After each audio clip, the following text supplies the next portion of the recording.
بسم اللہ الرحمن الرحیم۔ سورہ بقرہ کے 11ویں رکوع کا لفظی ترجمہ اور گرامر چل رہی تھی، تو وہ میں آدھا رکوع ہوا تھا، آدھا باقی ہے، تو وہ میں اس کا لفظی ترجمہ اور مختصر گرامر جو رکوع باقی تھا وہ بیان کرتا ہوں۔ اس کے بعد انشاءاللہ اس 11ویں رکوع کی، رکوع نمبر 11 کی انشاءاللہ تفسیر بیان ہوگی۔ بئس ما اشتروا بہ انفسہم، بئس کہتے ہیں کتنا ہی برا ہے۔ بئسا عربی میں کیا کہتے ہیں، یعنی ایک تعجب کا صیغہ ہے۔ بئسا اور بئسما ایک ہی مطلب ہے۔ جیسے عربی میں ایک لفظ آتا ہے نعمہ، کیا ہی خوب بندہ ہے بھائی، نعم الرجل، کیا بندہ ہے، تو بالکل اس کی اپوزٹ ہے بئسا، بئسم الرجل یا بئس الرجل، کتنا ہی گندا آدمی ہے، کتنا ہی برا ہے۔ تو یہ جب تعجب ہوتا ہے نا کسی کی برائی کو دیکھ کر، تو اس وقت یہ لفظ استعمال کیا جاتا ہے۔ تو اللہ کو تو ظاہر تعجب نہیں ہوتا، تو مراد یہ ہے کہ یہ بہت ہی بری چیز ہے، اتنی بری کہ قابل تعجب ہے۔ تو اس لیے اللہ نے فرمایا بئس ما اشتروا بہ انفسہم، کیا ہی بری چیز ہے، اشتروا بہ انفسہم، جس کے ذریعے انہوں نے اپنے نفس کو بیچ ڈالا، اپنی جانوں کو بیچ ڈالا۔ اشتروا کا معنی خریدنا بھی ہوتا ہے، بیچنا بھی ہوتا ہے، زیادہ تر خریدنے کے معنی میں استعمال ہوتا ہے۔ شراء، بیع و شراء کا لفظ آپ نے سنا ہوگا۔ اشتروا اصل میں تھا اشتروا، اکتسبوا کی طرح۔ بہت ہی بری ہے وہ چیز، بھی، جس چیز کے ذریعے انہوں نے اپنے آپ کو بیچ ڈالا۔ کیا مطلب، ان کو اللہ نے موقع دیا تھا اچھے کام کرنے کا، ایمان لانے کا، مگر دنیا کے چند ٹکوں کے بدلے میں انہوں نے اپنے آپ کو بیچ ڈالا، اپنے آپ کو گویا اپنا سودا کر ڈالا انہوں نے۔ وہ کیا ہے جس کے ذریعے اپنے آپ کو بیچ ڈالا انہوں نے، وہ کون سے برے اعمال ہیں جو اختیار کر کے انہوں نے اپنے آپ کو اپنا نقصان کر دیا، وہ اعمال کیا ہیں؟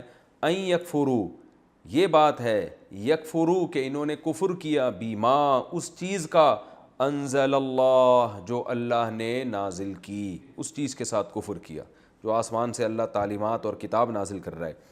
اور یہ اس لیے نہیں انہوں نے کیا کہ ان کو کوئی شبہہ تھا، دلائل میں کمی تھی، بلکہ بغین، بغی یہ اردو میں جیسے بغاوت نہیں ہے، اور سرکشی، صرف سرکشی کی بیس پہ۔ اور سرکشی کی کیا بیس تھی؟ ان ینزل اللہ، کہ اللہ نے نازل کر دیا، من فضلہ، اپنے فضل سے، علی من، اس شخص پر، یشاء، چاہتا ہے اللہ تعالیٰ جس پر، من عبادہ، اپنے بندوں میں سے۔ ٹھیک ہے نا، یعنی آیت کا بامحاورہ ترجمہ یہ ہوگا کہ انہوں نے کفر کیا اس کلام کا جو اللہ نے آسمان سے نازل کیا، اور کفر کی بیس بھی کوئی مضبوط نہیں ہے، یہ نہیں کہ دلائل کمزور ہیں، بلکہ بغین، صرف سرکشی کی بیس پہ۔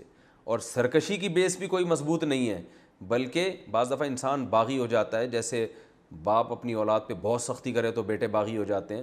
تو بغاوت یا سرکشی کی بیس بھی مضبوط نہیں ہے کہ اللہ نے کوئی ظلم کیا ہو ان کے ساتھ، بلکہ اس کی بیس ہے جیلسی، حسد۔ وہ حسد کیا ہے؟ ان ینزل اللہ من فضلہ، کہ اللہ نازل کر رہا ہے اپنے فضل سے۔ کیا نازل کر رہا ہے؟ یعنی اپنی آیتوں کو اور اپنی نبوت کو، من یشاء، جس پر اللہ چاہ رہا ہے، من عبادی، اپنی نیک بندوں میں سے۔ یعنی یہ تو اللہ نے سلیکشن کر لی، ہم سے تو اللہ نے پوچھا ہی نہیں ہے۔ تو یہ چونکہ اتنا تفسیر ضروری تھی تاکہ آیت سمجھ میں آئے، تو اللہ فرماتے ہیں فباؤ، فا کا معنی پس، باؤ کا معنی لوٹے، یہ پہلے بھی گزر چکا ہے ضربو کی طرح، پس لوٹے، بغضب، علی غضب، ایک غضب کے ساتھ، علی غضب، دوسرے غضب کے اوپر، یعنی غضب در غضب۔ اللہ کا ایک غضب لے کے نہیں لوٹے، بلکہ غضب در غضب، کیونکہ بہت ساری وجوہات ہیں غضب کی، وہ پھر تفسیر میں انشاءاللہ بتاتا ہوں۔ وَلِلْكَافِرِينَ، اور ایسے کافروں کے لیے، ال کا مطلب ہوتا ہے مخصوص کافر، تو للکافرین اصل میں تھا لی الکافرین، تو الف سائلنٹ ہو گیا۔ وَلِلْكَافِرِينَ، اور ایسے کافروں کے لیے جو اس طرح کی حرکتیں کر رہے ہوں، عذابٌ، عذاب ہے، مہین، اہانت کرنے والا۔ مہین اصل میں تھا مہون، مکرمن کی طرح، یہ اہانت سے نکلا ہے۔ اہانت کہتے ہیں نا توہین، کسی کو رسوا کرنا، توہین اہانت ایک ہی چیز ہے۔ توہین عدالت کا کیس لوگ کہتے ہیں نا، توہین عدالت ہے بھئی، تو ایسا عذاب ہے جو ان کو رسوا کر دے گا۔ وَإِذَا، اور جب، قِيلَ لَهُمْ، کہا جاتا ہے ان سے، آمنو، ایمان لے آؤ، بیما، اس کلام پر، انزل اللہ، جو اللہ نے نازل کیا، قالو، تو یہ جواب میں کہتے ہیں، نؤمنو، ہم ایمان لائیں گے، نکرمو کی طرح، بیما، اس کتاب پر انزل علینا جو ہم پر نازل کی گئی تھی، یعنی تورات، ہم اس پر ایمان لائیں گے۔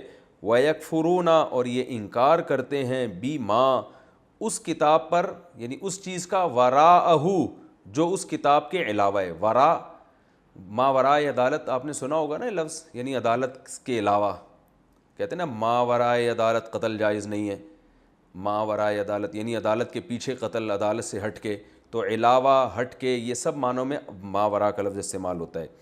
تو وَيَكْفُرُونَ بِمَا اور یہ انکار کرتے ہیں بِمَا اس کتاب کا، وراءہ جو تورات کے علاوہ کوئی کتاب ہے، یعنی تہیہ کیا ہوا ہے کہ بس تورات پر ایمان لانا ہے، اور وہ بھی ایمان کیسا ہے، وہ بھی لنگڑا لولا ایمان ہے ان کا، اور اس کے علاوہ انہوں نے تہیہ کر لیا کہ ہم کسی کتاب پر ایمان نہیں لے کر آئیں گے۔ وَهُوَ الْحَقُّ حالانکہ وہ جو کتاب ہے جس پر ایمان لانے کا ان کو حکم دیا جا رہا ہے یعنی قرآن، الحق وہ برحق ہے، مصدقاً تصدیق کرنے والی ہے، درست قرار دینے والی ہے، لما اس کتاب کو، معہم جو ان کے پاس ہے، مع معیت سے نکلا ہے، یعنی وہ اس کتاب کے مضامین اور تورات کے مضامین ایک دوسرے سے ٹکراتے نہیں ہیں، بلکہ یہ تو اسی کی تائید کر رہی ہے، تو اس پر تو اور زیادہ ایمان لانا چاہیے ان کو۔ قل اے نبی آپ ان سے کہہ دیجئے، فلیما، فا کا معنی تو، یعنی تم جو کہتے ہو کہ ہم صرف تورات پر ایمان لائیں گے، تورات کے علاوہ کتابوں پر ایمان نہیں لائیں گے، تو ان سے پوچھئے کہ اگر ایسا صحیح ہے تو لما کیوں پھر تقتلون تم قتل کرتے ہو انبیاء اللہ اللہ کے نبیوں کو، من قبل اس سے پہلے۔ اگر تمہارا واقعی تورات پر ایمان ہوتا نا تو پھر پیغمبروں کو تم نے کس بیس پہ قتل کیا ہے؟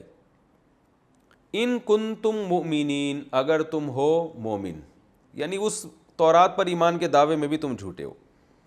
وَلَقَدْ جَاءَكُمْ اور تحقیق آ چکے ہیں تمہارے پاس موسیٰ بالبینات واضح دلائل کے ساتھ، یعنی موسیٰ علیہ السلام کے بعد پیغمبروں کو تو تم نے قتل کیا، لیکن موسیٰ علیہ السلام پر تو ایمان کے دعوے دار ہو تم، ان کے ساتھ جو تم نے حشر کیا وہ بھی تمہیں معلوم ہے۔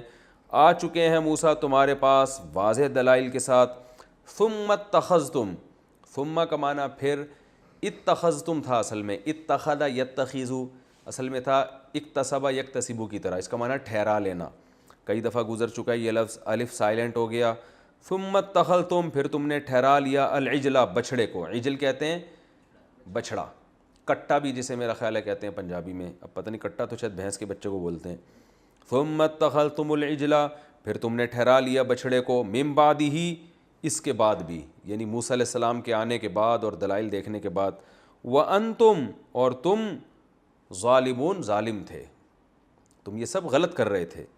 وَإِذْ اور اس وقت کو بھی یاد کرو، اخذنا جب لیا ہم نے، اخذ کیا لیا ہم نے، میثاقکم تم سے مضبوط ایگریمنٹ، ورفعنا اور اٹھا لیا ہم نے، فوقکم تمہارے اوپر، فوق فوقیت سے نکلا ہے اوپر، الطورا کوہ طور کو، کوہ طور کو ہم نے تمہارے اوپر اٹھا لیا تھا، اس وقت کو بھی یاد کرو۔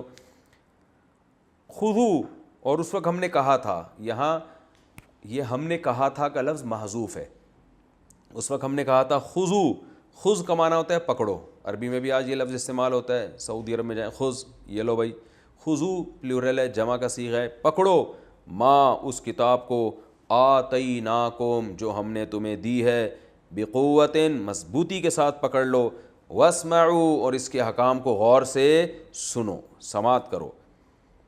قالوا تو اس وقت جواب میں کہنے لگے، سمعنا ہم نے سن لیا، وعصینا لیکن ہم نافرمانی کریں گے۔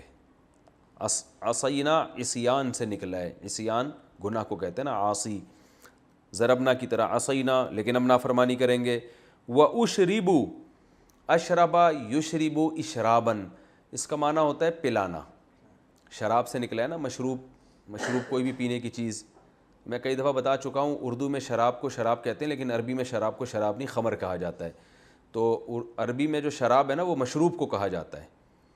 تو وَأُشْرِبُوا اور ان کو پلایا جائے گا، اکرمو کی طرح پیسو وائس ہے یہ، سوری پلایا نہیں جائے گا، وَأُشْرِبُوا اور ان کو پلا دی گئی، فی قلوبہم ان کے دلوں میں، العجل بچھڑا، یعنی بچھڑا گھول کے ان کے دلوں میں پلا دیا گیا تھا۔ یہ ایک محاورہ ہے کہ بچھڑے کی محبت ان کے دلوں میں گھول کر ڈال دی گئی تھی، یعنی اتنا کچھ دیکھنے کے بعد بھی بچھڑے کو معبود بنا رہے ہیں، اس کی عبادت کر رہے ہیں، اس کا مطلب بچھڑے کی محبت گویا ان کے دلوں میں گھول کر ڈال دی گئی ہے شیطان کی طرف سے، بکفرہم، ان کے کفر کی وجہ سے، ناشکری کی وجہ سے۔ تو یہ سارے واقعات اے نبی آپ ان کو بتائیں اور پھر ان سے کہیں قل، ان سے کہہ دیجئے، بئس ما، وہی بئس آ گیا نا، کتنا ہی برا ہے۔ کیا برا ہے؟ یأمرکم بہ ایمانکم، امر کرتا ہے جس چیز کا تمہارا ایمان، یعنی تمہارا ایمان تمہیں جن باتوں کا آرڈر کر رہا ہے وہ تو بہت ہی بری باتیں ہیں، تو اس کا مطلب یہ ایمان بھی تمہارا ٹھیک نہیں ہے۔ تم یہ کہتے ہو ہم موسیٰ پہ ایمان رکھتے ہیں، تورات پر ایمان رکھتے ہیں، تو اس ایمان کے بعد تمہاری حرکتیں اگر یہ ہیں تو تمہارا ایمان تو کتنی بری باتوں کا تمہیں حکم دے رہا ہے، اور ظاہر ہے ایمان بری باتوں کا حکم نہیں دیتا، تو مطلب یہ کہ تمہارا ایمان ہے ہی نہیں۔ ان کنتم مومنین، اگر تم واقعی مومن ہو۔ قل، اے نبی آپ ان سے کہہ دیجئے، ان کانت، اگر ہے، لکم، تمہارے لیے، الدار الآخرہ، آخرت کا گھر، دار گھر کو کہتے ہیں، آخرت کا گھر اگر تمہارے لیے، تم یہ سمجھتے ہو کہ ہم ہی جنت میں جائیں گے، عند اللہ، اللہ کے نزدیک، خالصتاً، خالص، جیسے یہودی کہتے تھے بس ہم ہی جنتی ہیں باقی تو سارے جہنم میں جائیں گے، خالص تمہارے لیے اگر یہ آخرت کا گھر ہے، من دون الناس، لوگوں کو چھوڑ کر، خالص یعنی لوگوں سے ہٹ کے خالص تمہارے لیے ہے، فتمنوا الموت، تو موت کی تمنا کرو۔ تمنو تمنا سے نکلا ہے، اردو میں بھی استعمال ہوتا ہے نا، تو اصل میں تھا تمنیو، تکلفو، آرڈر کا صیغہ، یتکلفو میں جب یا کو ہٹائیں گے تو تکلف امر بنے گا، جمع بنے گی تکلفو، تو تتمنا اصل میں تھا یتتمنیو، یتصرفو کی طرح، تتصرفو کی طرح، تو شروع میں تا ہٹا دو، تمنیو بن گیا، تو پھر اس کو پڑھا جاتا ہے تمنو۔ فتمنوا الموت، تو موت کی تمنا کرو، ان کنتم صادقین، اگر تم سچے ہو۔ آگے اللہ فرماتے ہیں وَلَن يَتَمَنَّوْهُ، ہرگز، لن جب شروع میں لگتا ہے اس کا مطلب ہرگز یہ کام نہیں ہوگا، لن یضربا، ہرگز نہیں ہوگا، تو لن يَتَمَنَّوْهُ، ہو سے مراد موت ہے، یہ ہرگز موت کی تمنا نہیں کریں گے۔ کیوں نہیں کریں گے؟ بیما، ان اعمال کی وجہ سے، قدمت ایدیہم، جو ان کے ہاتھوں نے آگے بھیجے ہیں، قدم یقدم کا معنی آگے بھیجنا، ایدی ہاتھ کو، جو اعمال ان کے ہاتھ بھیج چکے ہیں نا آگے آخرت کے لیے، ان کو بھی پتہ ہے وہ کبھی موت کی تمنا نہیں کریں گے۔ واللہ علیم، اللہ جانتا ہے، بالظالمین، ایسے ظالموں کو، ال لگا ہوا ہے نا شروع میں، ال تو خاص ظالم مراد وہ جن کا تذکرہ چل رہا ہے، اللہ ایسے ظالموں کو خوب جانتا ہے۔ آگے اللہ نے فرمایا وَلَتَجِدَنَّ، واو کا معنی اور، لام تاکید کے لیے، تجیدن اصل میں تھا تجیدو، اور تجیدو اصل میں تھا توجیدو، تضربو کی طرح، تضربو مارتا ہے یا مارے گا، توجیدو پاتا ہے یا پائے گا، تو ایک آدمی، موجود سے نکلا ہے نا، موجود پانا کسی چیز کو، اور نون تاکید کا لگ گیا آخر میں، تجیدن، تاکید پیدا ہو گئی، تم ضرور پاؤ گے، اور لام لگ گیا اور تاکید، تو اس کا مطلب ہوگا لتجیدن، آپ ضرور بالضرور بالضرور پاؤ گے، ہم، ان یہودیوں کو، احرص الناس، لوگوں میں سب سے زیادہ حریص، احرص کمپیریٹیو ڈگری ہے، ازربو کی طرح، ازربو دوسرے کے مقابلے میں زیادہ مارنے والا۔ اتنی ڈیٹیل سے سمجھا رہا ہوں، اگر پھر بھی سمجھ میں نہیں آئے گا نا تو پھر بہت مشکل ہے آپ لوگ کا سمجھنا۔ احرص الناس، احرص حرص سے نکلا ہے، ازربو دوسرے کے مقابلے میں زیادہ مارنے والا، احرصو دوسرے کے مقابلے میں زیادہ حریص، تو احرص الناس لوگوں کے مقابلے میں سب سے زیادہ حریص، یہ مطلب ہوگا، صحیح ہے نا، لوگوں میں سب سے زیادہ حریص، علی حیات، حیات پر، آپ ان کو پائیں گے لوگوں میں زندگی پر سب سے زیادہ حریص، حریص حرص لالچ کو کہتے ہیں، یعنی زندہ رہنے کی سب سے زیادہ لالچ آپ کو اگر کسی میں نظر آئے گی تو کس میں نظر آئے گی؟ ان یہودیوں میں نظر آئے گی آپ کو۔ وَمِنَ الَّذِينَ أَشْرَكُوا، عام لوگوں سے بھی زیادہ، وَمِنَ الَّذِينَ، اور ان لوگوں سے بھی زیادہ، أَشْرَكُوا جو شرک کرتے ہیں، یعنی مشرکین مکہ، جن کا کوئی سرے سے مذہب ہی نہیں ہے، حالانکہ وہ تو آسمانی مذہب کے حامل نہیں ہے نا، وہ تو ان سے بڑے مجرم ہیں، لیکن پھر بھی ان کے دل میں زندگی کی اتنی لالچ نہیں ہے، عام کافروں کے دل میں جو کسی کتاب کو مانتے ہی نہیں ہیں، یہ کتاب کو ماننے کے باوجود بھی ان کو زندہ رہنے کا شوق سب سے زیادہ ہے۔ کتنا شوق ہے آگے اللہ نے اس کو بھی بیان کر دیا، یا ودو، ودادا یوددو، ذرا فتح یفتح ضرب یضرب کی طرح. یوددو کو پڑھا جاتا ہے یودو, یہ محبت سے نکلے, بہت زیادہ محبت. جیسے قرآن میں آتا ہے وَهُوَ الْغَفُورُ الْوَدُودُ, اللہ غفور بھی ہے اور بہت زیادہ محبت. حدیث میں آتا ہے تزوج الودود, ایسی عورت سے نکاح کرو جو بہت زیادہ محبت کرے. الولود, بہت زیادہ ولادت کرے, نسل بڑھائے تمہاری, محبت بھی کرے. تو ودود یہاں سے نکلا. یودو, یہ چاہتے ہیں, احدہم, ان میں سے ہر ایک. احد کا معنی ایک, ہم کا معنی ان میں سے ہر ایک کی چاہت کیا ہے.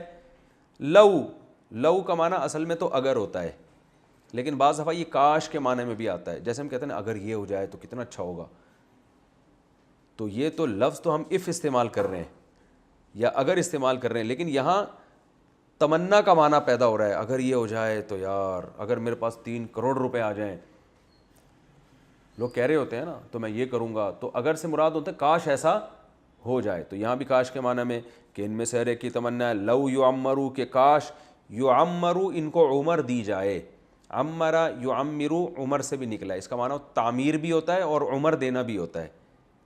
صحیح ہے نا, یسبحو کی طرح پیسو وائس ہے. لو یعمرو, کہ ان کو عمر دی جائے. الف سنتن, الف ہزار کو کہتے ہیں, سنہ سال کو کہتے ہیں. کہتے ہیں نا سن 1945, یہ سن کا لفظ سنا ہے نا, تو یہ وہی سن ہے جس کو عربی میں سنہ کہا گیا یہاں پہ. لو یعمرو الف سنتن, کہ کاش ان کو عمر دے دی جائے 1000 سال. ان میں سے ہر ایک کی تمنا کیا ہے کہ کم از کم 1000 سال ہمیں زندہ رہنا بہت ہماری صحت کے لیے ضروری ہے. اللہ فرماتے ہیں وما ہوا, ما کا معنی نہیں اور واو کا معنی اور, وما ہوا, اور نہیں ہے یہ. ہوا کا معنی یہ سے کیا مراد ہے, جس کا پہلے ذکر ہو گیا, یعنی 1000 سال کی عمر. یعنی یہ جو 1000 سال کی عمر ہے, بی مزحزح, بی زائد ہے, با جو ہے نا بی, یہ با کا لفظ یہ زائد ہے. مزحزح یہ مکرم کی طرح آپ سمجھ لیں, اس میں فاعل ہے. اس کا معنی ہوتا ہے دور کر دینا. جیسے قرآن میں آتا ہے فمن زحزح عن النار, جو نار سے دور کر دیا گیا. زحزح وادخل الجنت, اور جنت میں داخل کر دیا گیا. فقد فاز, وہ کامیاب ہو گیا. تو زحزح, مزحزح, دور کرنے والا. تو اللہ فرماتے ہیں وما ہوا بمزحزحہ, اور یہ جو 1000 سال کی عمر ہے نا, یہ ان کو دور کرنے والی نہیں ہے. ہی کا معنی یہ بندہ, یہ 1000 سال کی عمر ان کو دور کرنے والی نہیں ہے. من العذاب, عذاب سے. سمجھ رہے ہو, این یعمر, آگے اسی کے کو ریپیٹ کیا ہے, یعنی یہ بات یعمر کہ ان کی عمر بڑھا دی جائے. یعنی یہ 1000 سال کی عمر ان کو اللہ کے عذاب سے نہیں بچا سکتی. یعنی یہ بات این یعمر کہ ان کی عمر میں اضافہ کر دیا جائے. تو اگر یہ 1000 سال زندہ بھی رہ لیں تو پھر بھی ان کو خوش ہونے کی ضرورت نہیں ہے. جانا پھر بھی کہاں ہے, جہنم کی آگ میں جانا ہے. واللہ بصیر, اور اللہ دیکھ رہا ہے, بما, ان اعمال کو, یعملون, جو عمل یہ کر رہے ہیں. یہ 11ویں رکوع کا میں نے آپ کے سامنے لفظی ترجمہ بھی بیان کر دیا. یہ رکوع کافی لمبا ہے اور مختصر گرامر بھی بیان کر دی. اب اس کی مختصر تفسیر. مختصر تفسیر اس لیے کہ ہمارا اصل ہدف قرآن کی آیتوں کو سمجھنا ہے. بہت ورنہ قرآن پہ تفسیریں ہیں تو پھر آپ 6 مہینے بھی ایک آیت پہ گزارے جا سکتے ہیں. اب آپ دیکھو نا میرا سورہ قلم میں جو تفسیر چل رہی ہے وہ میرا خیال ہے ایک آیت ہے جو 3 مہینے ہو گئے, اس سے ہم آگے نہیں بڑھ پا رہے. تو ہمارا مقصد اس درس میں صرف قرآن کو سمجھنا ہے کہ جب آپ نماز میں یا ویسے تلاوت کریں تو قرآن کا خاکہ آپ کی سمجھ میں آئے, قرآن کہہ کیا رہا ہے ہم سے. یعنی بیسک جو تفسیر ہے بس اسی کو میں فوکس کر رہا ہوں. اللہ تعالیٰ نے ان آیتوں میں, اس رکوع میں ہمیں بتایا کہ, میں نے بار بار بتایا تھا ان آیت کا اصل منظر کیا ہے کہ یہودی اہل کتاب تھے, ایمان نہیں لاتے تھے, تو صحابہ کو اس سے بہت تکلیف ہوتی تھی کہ یہ پڑھے لکھے لوگ ہیں, تورات میں اللہ نے نشانیاں بیان کی ہیں, تو ان کو ایمان لانا چاہیے. اس کی میں ایک ایسی مثال دیتا ہوں کہ آج اگر حضرت عیسیٰ علیہ السلام نازل ہو جائیں تو حضرت عیسیٰ علیہ السلام کے نزول پر ایمان مسلمانوں کا ہے نا, اور بخاری مسلم کی صحیح حدیثیں ہیں, قرآن میں بھی ہے کہ وہ آسمانوں پہ ہیں, اور ان کی علامتیں بھی ہیں کہ کہاں نازل ہوں گے, اور ان نازل ہونے سے پہلے کیا کیا واقعات دنیا میں رونما ہوں گے, امام مہدی آ چکے ہوں گے. تو یہ سب چیزیں تو مسلمانوں کو پتہ ہے نا. اب حضرت عیسیٰ علیہ السلام نازل ہوں اور وہ یہ دعویٰ کریں کہ میں عیسیٰ ابن مریم ہوں, اور عیسائی اور یہودی وہ سب سے پہلے, یا جو ہندو ہیں یا دوسرے لوگ ہیں, وہ ان کے معجزات دیکھنا شروع کر دیں, تو وہ سب سے پہلے وہ حضرت عیسیٰ سے پوچھیں گے کہ آپ کے سچے ہونے کی کیا علامت ہے. حضرت عیسیٰ کیا فرمائیں گے, بھائی جو مسلمانوں کے نبی ہیں انہوں نے مجھے پہلے میری بشارتیں دے دی تھیں. تو ساری دنیا پھر مسلمانوں کی طرف دیکھے گی نا کہ یہ ایمان لاتے ہیں کہ نہیں لے کر آتے. اگر یہی ایمان نہیں لے کر آ رہے, یہ ان کتابوں کو چھپا دیں, ان حدیثوں کو چھپا دیں, تو پھر نتیجہ کیا نکلے گا کہ یہ حضرت عیسیٰ پر ایمان لانے کی راہ میں رکاوٹ بن جائیں گے سب سے بڑی. یہ ان حدیثوں کو اگر چھپا دیں اور ان آیتوں کو اور ان نشانیوں کو چھپا دیں, تو اس سے حضرت عیسیٰ علیہ السلام کو کس قدر تکلیف ہوگی. یہ میں ایک مثال دے رہا ہوں, حقیقت میں ایسا ہوگا نہیں. جب نازل ہوں گے تو حدیث میں پتہ چلتا ہے کہ یہ امت ان پر ایمان لائے گی, ان کو تسلیم کرے گی. لیکن اگر نہ کرے تو پھر کتنی تکلیف ہوگی نا. وہ بار بار مطالبہ کریں گے, بھائی تمہاری بخاری میں, تمہاری مسلم میں میری علامتیں لکھی ہیں تو لوگوں کو بتاؤ نا. تو یہی حال رسول اللہ صلی اللہ علیہ وسلم کے ساتھ یہودیوں نے کیا. سب سے زیادہ نبی صلی اللہ علیہ وسلم کی علامتیں تو حضرت عیسیٰ نے, حضرت موسیٰ نے بیان کی ہیں تورات میں اور انجیل میں. تو ایمان نہیں لے کر آتے تو مسلمانوں کو تکلیف ہوتی. تو اللہ نے فرمایا کہ آپ غم نہ کریں, ان کی حرکتیں پہلے سے ہی ایسی ہیں. صحیح ہے نا. یہ ان کی حرکت, انہوں نے اپنے پیغمبروں کو نہیں معاف کیا, اور یہ اتنے ڈھیٹ ہیں, یہ تو انتظار میں لگے ہوئے تھے کہ کوئی کتاب آئے. تو جو ایسے ڈھیٹ لوگ ہوتے ہیں وہ اگر گواہی آپ کے حق میں نہ دیں تو پھر ان سے غمزدہ انسان کو نہیں ہونا چاہیے. ہاں یہودی میں بہت سے ایمان بھی لے کر آئے اور قرآن نے ان کی تعریف بھی کی ہے, اور عیسائیوں میں تو بہت زیادہ لے کر آئے. تو یہیں سے اس کا اللہ نے تذکرہ کیا, وَلَقَدْ آتَيْنَا مُوسَى الْكِتَابَ, تحقیق ہم نے موسیٰ کو بھی کتاب دی, وَقَفَّيْنَا مِن بَعْدِهِ بِالرُّسُلِ, اور ان کے بعد پے در پہ بہت سارے پیغمبروں کو ہم لے کر آئے. وَآتَيْنَا عِيسَى ابْنَ مَرْيَمَ الْبَيِّنَاتِ, اور بالآخر آخر میں کون آئے بنی اسرائیل میں؟ عیسیٰ ابن مریم, واضح دلائل کے ساتھ. وَأَيَّدْنَاهُ بِرُوحِ الْقُدُسِ, اور مقدس روح یعنی جبریل کے ذریعے ہم نے ان کو طاقت بھی دی.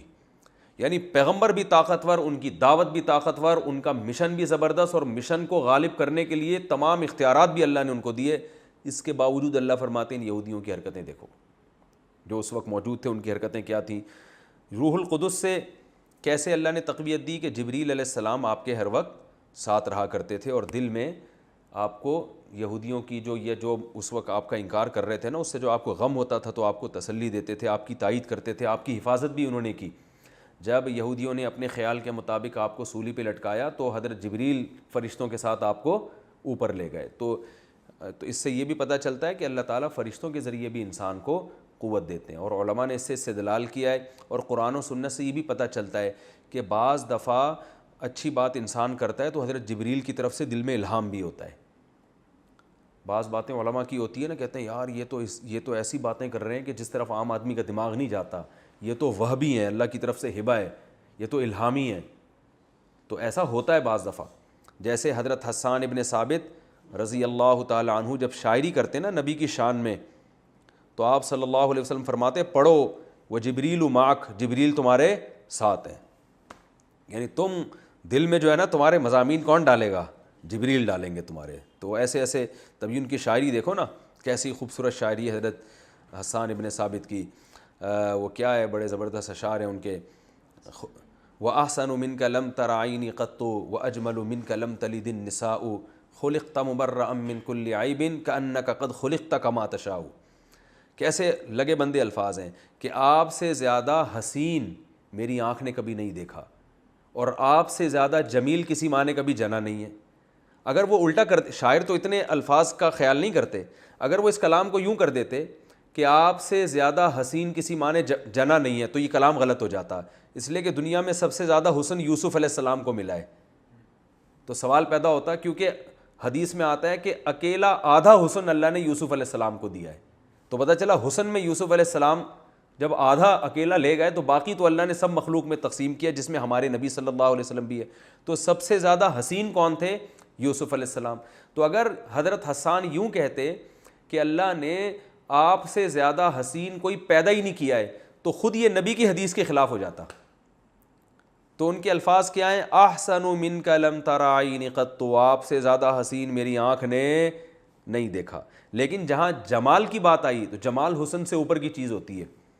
اجمل منک لم تلد النساء، آپ سے زیادہ جمال کسی عورت نے پیدا کیا ہی نہیں ہے. یہ بالکل ٹھیک ہے، حسن میں سب سے آگے حضرت یوسف تھے، مگر جمال سب سے زیادہ رسول اللہ صلی اللہ علیہ وسلم کا تھا. حسن اور جمال میں کیا فرق ہے میں بیانات میں بتا چکا ہوں کئی بار. اور خلقت مبرأ من کل عیب، آپ کو پیدا کیا گیا ہے ہر عیب سے پاک، یعنی وہ عیب جو انسانوں میں عیب سمجھے جاتے ہیں. اور ایسا بہترین اللہ نے آپ کو بنایا ہے کأنک قد خلقت کما تشاء، گویا کہ ایسا لگتا ہے آپ کو دیکھ کے کہ آپ کو ایسے بنایا گیا ہے جیسے آپ نے چاہا. یعنی گویا اللہ نے آپ سے پوچھ کے آپ کو بنایا ہے کہ آپ کی آنکھیں کیسی بنائی جائیں، آپ کے بال کیسے بنائے جائیں. تو آپ خود سوچو کہ اگر کسی سے پوچھ کے اس کو بنایا جائے تو وہ کتنا حسین بنے گا نا. اور تخلیق میں صرف باڈی شامل نہیں ہے، اوصاف بھی. اب مجھ سے اگر اللہ مجھے پوچھ کے بناتے کہ بتا تو کنجوس بننا چاہتا ہے یا سخی، تو میں کیا کہتا؟ سخی. اللہ پوچھتے کتنی سخاوت ڈالوں، تو میں اللہ سے کیا کہتا ہے؟ اللہ ساری دنیا کی جتنی سخاوت ہے نا وہ سب ایک پلڑے میں اور اس کے برابر میرے اندر ڈال دے سخاوت. تو سارے اچھے اچھے اخلاق اپنی مرضی سے ڈلواتے نا. تو ایسا ہے نہیں کہ اللہ نے نبی کو نبی کی مرضی سے بنایا ہے، ایسا ہے نہیں، بلکہ اللہ نے اپنی مرضی سے بنایا ہے. تبھی حضرت حسان یہ نہیں کہہ رہے کہ حقیقت میں اللہ نے آپ سے پوچھ کے بنایا ہے. وہ کہہ رہے ہیں آپ کو دیکھ کے لگتا ایسا ہے، لگتا ایسا ہے، حقیقت تو نہیں ہے لیکن لگتا ایسا ہے. گویا اللہ نے آپ کو ایسا بنایا جیسا آپ نے چاہا، گویا آپ سے پوچھ کے. تو یہ بتاؤ یہ وہابی کلام ہے یا نہیں ہے؟ یعنی انسانی دماغ ایسے خوبصورت شاعری کی طرف کہاں، اور الفاظ بھی کتنے آسان ہیں اس کے. تو علماء کے بیانات میں بعض دفعہ ایسی پوائنٹ کی باتیں آ جاتی ہیں کہ انسانی عقل حیران ہو جاتی ہے. تو وَأَيَّدْنَاهُ بِرُوحِ الْقُدُسِ، ہم نے عیسیٰ کو روح قدس یعنی جبریل کے ذریعے طاقت بھی بخشی. لیکن اللہ فرماتے ہیں، ان یہودیوں سے خطاب کرتے ہیں، آفَكُلَّمَا، تو کیا جب بھی جاءکم رسول، کوئی رسول تمہارے پاس آئے گا، بما، ان تعلیمات کے ساتھ، لا تہوا انفسکم، جو تمہارے نفس کی خواہش نہیں ہوگی، استکبرتم، تو کیا تم تکبر شروع کر دو گے، ففریقاً کذبتم، ایک فریق کا تم نے انکار کر دیا، وفریقاً تقتلون، اور ایک پیغمبروں کی ایک جماعت کو تم نے قتل کر دیا. یعنی حضرت موسیٰ اور ان کے بعد اتنے پیغمبر، اور پھر آخر میں سب سے اعلیٰ پیغمبر بنی اسرائیل میں عیسیٰ ابن مریم. لیکن تمہاری عادت کیا تھی کہ جب بھی کوئی پیغمبر تمہارے پاس آ رہا ہے، تمہاری خواہشات کی باتیں کر رہا ہے، تو پھر تو تم مان رہے ہو. جہاں تمہاری خواہشات سے اس کی تعلیمات پیغمبر کی ٹکرا رہی ہیں، تم نے ان کا انکار کرنا شروع کر دیا. یہی حال کس کے ساتھ کر رہے ہو؟ محمد صلی اللہ علیہ وسلم کے ساتھ. کیونکہ وہ جو تعلیم دے رہے ہیں وہ تمہاری خواہشات کے خلاف ہیں. ان میں سب سے بڑی خواہش تمہاری کیا ہے؟ کہ سرداری، اور کہ ہم مقتدی ہیں. تو یہ سرداری تمہاری چھوٹ رہی ہے. تو اللہ فرماتے ہیں ہمیشہ ایسے کرتے ہو، یعنی اب تو ایسا نہ کرو، تم ہمیشہ ایسا کرتے رہے ہو. وقالوا قلوبنا غلف، اور یہودیوں سے جب کہا جاتا ہے نبی پر ایمان لے کر آؤ، تو وہ جواب میں کہتے ہیں ہمارے دل بند ہو چکے ہیں. کیا مطلب؟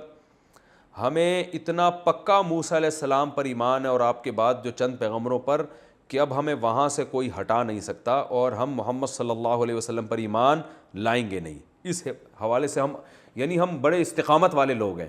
تو اللہ فرماتے ہیں استقامت نہیں ہے. لعنہم اللہ بکفرہم، ان کی حرکتوں، ان کے کفر کی وجہ سے، جو یہ ناشکری کے کام کرتے رہے ہیں، ان کی وجہ سے اللہ نے ان پر لعنت کر دی ہے کہ حق بات ماننے کے لیے تیار نہیں ہے. دیکھیں استقامت اور مضبوطی سے ڈٹ جانا یہ ایک اچھی صفت ہے، بشرطے کہ اچھے کام پر ہو. اور اگر برے کام پہ آپ ڈٹ جاؤ تو پھر آپ کہو میں جناب میری زبان ایک ہے اور میں جو کرتا ہوں وہ کنٹینیو کرتا ہی رہتا ہوں، پھر میں اسے چھوڑتا نہیں ہوں. تو بھائی اچھے کام کے بارے میں تو یہ ٹھیک ہے، برے کام کے بارے میں یہ استقامت اچھی چیز نہیں ہے. تو اللہ نے فرمایا یہ استقامت نہیں ہے کہ تمہارے دل مضبوط ہو چکے ہیں، غلاف میں آ چکے ہیں، اب پیک ہو چکے ہیں، بلکہ یہ تمہاری حرکتوں کی وجہ سے اللہ نے تم پر لعنت کر دی ہے. فَقَلِيلًا مَا يُؤْمِنُونَ، پس بہت ہی تھوڑا ہے یہ لوگ جو ایمان لے کر آتے ہیں، یعنی تھوڑا سا ایمان لاتے ہیں. جو ایمان جتنا لانا واجب ہے وہ ایمان نہیں لے کر آتے. وَلَمَّا جَاءَهُمْ كِتَابٌ مِّنْ عِندِ اللَّهِ، اور جب ان کے پاس اللہ کی طرف سے کتاب آ گئی، یعنی قرآن آ گیا، مُصَدِّقٌ لِّمَا مَعَهُمْ، اور وہ کتاب ان کی کتاب کی تصدیق بھی کر رہی ہے. یہ بار بار قرآن اس لیے ذکر کرتا ہے کہ بھئی جو کتاب ہے تمہاری کتابوں کی تصدیق اس لیے کہ اگر کوئی ایسی کتاب آئے جو ان کا انکار کر رہی ہو نا تو پھر بڑی آزمائش ہے. یہ کہیں گے یار ان کے پاس بھی اتنے مضبوط دلائل تھے, معجزے تھے, ان کے پاس بھی, اب ان دونوں میں صحیح کون ہے؟ تو پھر حق کو پہچاننا مشکل ہو جاتا ہے نا. لیکن اگر نیا پیغمبر آ کے پرانے ہی پیغمبر کی تعلیمات کو عام کر رہا ہے, وہی عقائد بیان کر رہا ہے, تو پھر ایمان لانا آسان ہو جاتا ہے, کیونکہ اب آزمائش میں نہیں ڈالا جا رہا آپ کو, بلکہ اس پر بھی ایمان لاؤ, اس پر بھی ایمان لے کر آؤ. تو اللہ فرماتے ہیں جب ان کے پاس کتاب آ گئی اور وہ کتاب ان کی کتابوں کی تصدیق کر رہی ہے, وَكَانُوا مِن قَبْلُ يَسْتَفْتِحُونَ عَلَى الَّذِينَ كَفَرُوا, اور اس سے پہلے یہ لوگ جو عام کافر ہیں یعنی مشرکین مکہ, ان پر فتح بھی طلب کر رہے تھے. یعنی یہ انتظار میں تھے کہ آخری نبی آئے گا تو ہم اس کا ساتھ دیں گے, تو ان کے ذریعے ہمیں فتح ملے گی مشرکین مکہ پر, اور مکہ میں, مدینہ میں, ہر جگہ اور دنیا میں ہماری حکومت قائم ہوگی. لوگ آسمانی کتابوں والوں کی عزت کرنا شروع کر دیں گے, کیونکہ یہودی آسمانی کتابوں کے قائل تھے نا, تو یہ مذہب ہمارا نظریہ دنیا میں رائج ہوگا. ہر لحاظ سے فتح طلب کر رہے تھے. اور یستفتحون کا معنی جو یہ دوسرے بھی معنی کیے گئے ہیں لیکن راجح معنی یہ معلوم ہوتا ہے. فلما جاءہم, استفتاح کا معنی فتح طلب کرنا, اور فلما جاءہم ما عرفوا, بس جب آ گئی ان کے پاس وہ کتاب, وہ کتاب عرفوا جسے یہ خوب اچھی طرح پہچانتے ہیں. عرفان کا معنی پہچاننا, خوب پہچانتے ہیں کہ اللہ کی کتاب ہے. کفروا بھی, تو انہوں نے اس کا انکار کرنا شروع کر دیا. کیوں انکار کرنا شروع کر دیا؟ اس لیے کہ ان کو اندازہ ہوا کہ یار اگر ہمیں نبی کا ساتھ دیں گے تو دنیا پہ غلبہ تو حاصل ہوگا, لیکن اس کے لیے پہلے اپنی چودراہٹ بھی چھوڑنی پڑے گی, ٹھیک ہے نا.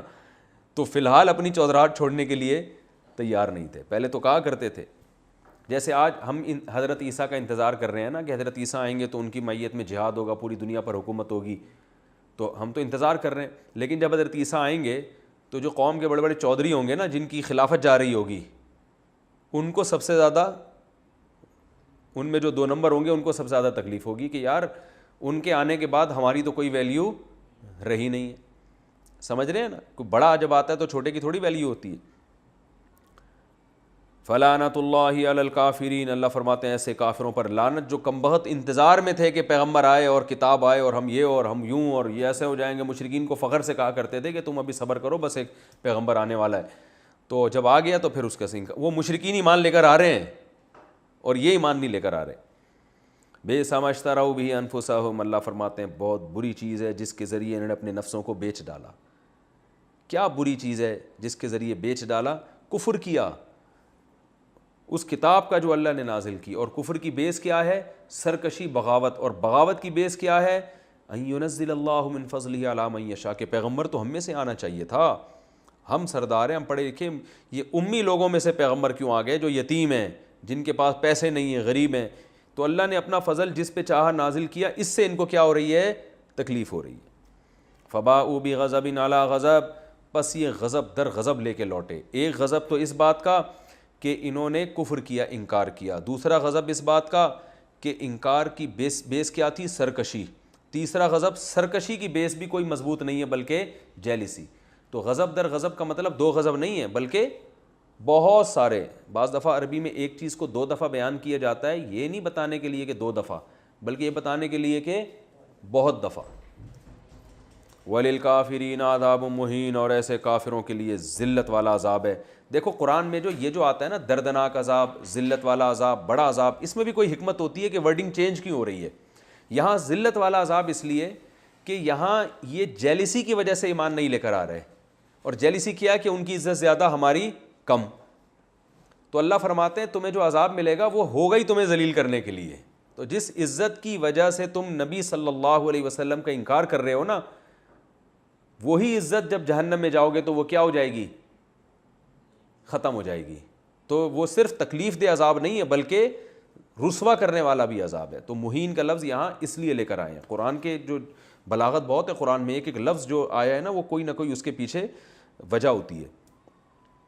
وَإِذَا قِيلَ لَهُمْ, اور جب ان سے کہا جاتا ہے ایمان لاؤ جو کتاب اللہ نے نازل کی ہے, تو بجائے اس کے کہ کہیں کہ بھائی ہم ایمان اس لیے نہیں لے کر آتے کہ ہم تو ہیں ہی نہیں مومن, ہم تو آسمانی کتابوں کو سرے سے مانتے ہی نہیں. جیسے ایتھیس یا گمراہ آدمی کیا کہے گا, بھائی ہم تو یہ سلسلے کو مانتے ہی نہیں ہیں, تو لوگ پھر اس کو عزت ہی نہیں دیتے. لیکن ان میں دنیا سے محبت اتنی ہے کہ یہ اپنا مومن ہونا، مومن کا جو لفظ ہے وہ بھی نہیں دور کرنا چاہتے اپنے آپ سے، بلکہ چاہتے ہیں کہ ہمیں لوگ کیا کہیں، پیغمبروں پر ایمان والے لوگ، تورات کو ماننے والے، موسیٰ کلیم اللہ کو ماننے والے. تو یہ لفظ اور یہ لقب بھی اپنے سے ہٹانا نہیں چاہتے، انکار بھی کر رہے ہیں سچے پیغمبر کا، اور چاہتے ہیں کہ جیسے ہم کہتے ہیں نا پیڑے کھانے کا، فری میں پیڑے کھانے کا شوق، کہ کفر بھی کر رہے ہیں لیکن لیبل کیا چاہتے ہیں، ایمان کا لیبل لگا رہے. تو ان آیتوں میں اللہ نے ان کے ایمان کی حقیقت بیان کی ہے کہ ایمان کا لیبل جو تم نے لگایا ہوا ہے یہ بھی صرف فارمیلٹی پوری کی ہوئی ہے، ورنہ جن پیغمبروں پر تم ایمان کا دعویٰ کرتے ہو حقیقت میں ان پر بھی تمہارا ایمان نہیں. اللہ نے فرمایا جب ان سے کہا جاتا ہے کہ ایمان لاؤ اس کتاب پر جو اللہ نے نازل کی، تو کہتے ہیں ہم پہلے ایمان لا چکے ہیں، بھائی آپ ہمیں ایمان کی دعوت نہ دیں، ہم پہلے سے مومن ہیں، جو اللہ نے ہم پر کتابیں نازل کی ہیں ان پر ایمان لائے ہیں، لیکن ساتھ ساتھ اس کتاب کے علاوہ کا انکار کر رہے ہیں، حالانکہ وہ بھی برحق ہے، مصدقا لما معہم، اور ان کی کتابوں کی تصدیق بھی کر رہی ہے. تو آگے اللہ نے ان سے فرمایا کہ اے نبی آپ ان سے کہہ دیجئے کہ اگر تم واقعی مومن ہو، تورات اور انجیل پر ایمان رکھتے رہے ہو، فَلِمَ تَقْتُلُونَ أَنبِيَاءَ اللَّهِ مِن قَبْلُ، تمہاری تاریخ کی کتابیں بتاتی ہیں کہ تم نے پیغمبروں کو قتل کیا ہے. تو جو مومن ہوتا ہے وہ پیغمبر کو تھوڑی قتل کرتا ہے. اور پھر اللہ نے دوبارہ انہی برائیوں کو، ان کی برائیوں کو بیان کیا کہ تم نے بچھڑے کی بھی عبادت کی اور تورات پہ تم گواہ بنے.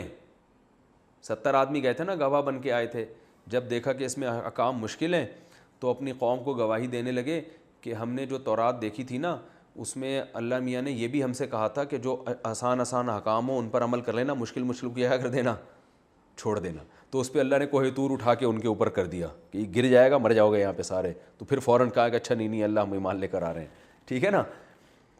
تو اللہ فرماتے ہیں جب ایمان والے تھے تو اس وقت تمہاری یہ حرکتیں تھیں. تو پہلے بھی ان آیتوں کا بیان کیا لیکن وہ کسی اور پیرائے میں، کسی اور مقصد کے تحت. اب جو بیان کیا جا رہا ہے وہ اس حیثیت سے ان آیتوں کو بیان کیا جا رہا ہے کہ تم اپنے ایمان کے دعوے میں سچے نہیں ہو. تو اس لیے تکرار نہیں ہے کہ جو مضمون اللہ نے پہلے بیان کیا وہ دوبارہ کیوں بیان، اور پہلے کسی اور مضمون کو بیان کرنے کے لیے بتایا گیا تھا، اب یہ بتانے کے لیے کہ تم جو کہتے ہو مومن ہیں تو یہ مومن کا دعویٰ بھی تمہارا ٹھیک نہیں ہے. اللہ نے فرمایا جب تمہارے پاس موسیٰ علیہ السلام واضح دلائل لے کر آئے، وہ واضح دلائل کیا تھے؟ لاٹھی کو سانپ بنانا، سمندر کا 2 ٹکڑے ہو جانا، اتنے واضح تم نے دیکھے، فرعون کا غرق ہو جانا. سب کچھ ہونے کے بعد بھی تم نے کیا کیا؟ جیسے ہی موسیٰ کوہ طور پہ گئے ہیں تو ان کے بعد تم نے بچھڑے کو معبود بنا لیا. وَأَنْتُمْ ظَالِمُونَ، اور تم بڑے ظالم تھے. اور اس وقت کو بھی یاد کرو جب ہم نے تم سے معاہدہ کیا کہ تورات پر ایمان لے کر آؤ گے، لیکن نہیں لے کر آئے اور کہنے لگے آسان پر عمل کریں گے، مشکل کو چھوڑ دیں گے. تو ہم نے کوہ طور کو تمہارے اوپر اٹھا لیا اور ہم نے کہا خذوا ما آتیناکم بقوہ، پکڑو اس کو مضبوطی کے ساتھ اور سنو جو کچھ اس میں لکھا ہوا ہے. قالوا، تو کہنے لگے سمعنا وعصینا، ہم نے سن لیا مگر ہم مانیں گے نہیں. یہ جو سمعنا وعصینا ہے نا، ظاہر ہے کوئی زبان سے یوں تھوڑی کہے گا ہم نے سن لیا اور ہم نے نہیں مانیں گے، یعنی اوپر سے کہا کہ ہم نے سن لیا اور دل میں کیا تھا؟ مانیں گے نہیں. دل میں یہی تھا کہ ڈنڈی مارنے کا جہاں موقع ملے گا صحیح ہے نا، اللہ بچائے. لیکن سارے ایسے نہیں تھے، یاد رکھو قرآن میں جگہ جگہ اہل یہود میں جو اچھے لوگ تھے ان کی تعریف بھی ہے. بہت سے ان میں اچھے تھے جن کی نسل میں آگے پیغمبر پیدا ہوئے ہیں. داؤد علیہ السلام بھی تو بنی اسرائیل میں ہی تھے نا، تو وہ تو بہت اچھے تھے. جالوت کے خلاف جو لڑنے والے تھے وہ بھی تو بنی اسرائیل میں تھے نا. تو سارے خراب نہیں تھے، میجورٹی کی بات ہو رہی ہے. تو اللہ فرماتے ہیں کہ مان لیا لیکن عمل سے کیا ثابت کیا؟ یا تو عصینا کا یہ مطلب ہے کہ دل میں کہنے لگے ہم نہیں مانیں گے، یا یہ کہ زبان سے کہا سن لیا مگر عمل جو تم نے کیا اس سے بزبان حال تم نے یہ بتایا کہ ہم عمل نہیں کریں گے. تو اس میں صحابہ کی بھی فضیلت ثابت ہوتی ہے اس آیت میں. وہ ایسے کہ سورہ بقرہ کی آخری آیات میں اللہ نے جو صحابہ کا بیان کیا نا، قالوا سمعنا واطعنا غفرانک ربنا والیک المصیر، کہ یہ کہتے ہیں اللہ ہم نے سن لیا اور ہم کیا کریں گے؟ اطاعت کریں گے. تو اللہ فرماتے ہیں، یہ کہاں چلا گیا؟ اچھا، خذوا ما آتیناکم بقوۃ واسمعوا قالوا سمعنا وعصینا واشربوا فی قلوبہم العجل بکفرہم، اور ان کے کفر کی وجہ سے ان کے دلوں میں بچھڑے کی محبت ڈال دی گئی. پہلے سے حرکتیں ٹھیک نہیں تھی جس کی وجہ سے بچھڑے کی محبت ان کے دل میں پیدا ہو گئی. اور یہ تو اس آیت سے بھی پتہ چلتا ہے کہ انسان جب بدعمالیاں کرتا ہے تو بدعمالیوں کی وجہ سے مزید بدعمالیوں کی محبت پیدا ہو جاتی ہے. تو وہ کچھ ایسے پہلے کام کیے تھے جن کی وجہ سے کفر کرنا ان کے لیے آسان ہو گیا. وقت پورا ہو گیا. یہ رکوع تھوڑا سا باقی ہے، پھر انشاءاللہ اگلے ایپیسوڈ میں اس کی بقیہ تفسیر بیان ہوگی۔ اللہ تعالیٰ سمجھنے کی، عمل کرنے کی توفیق عطا فرمائے۔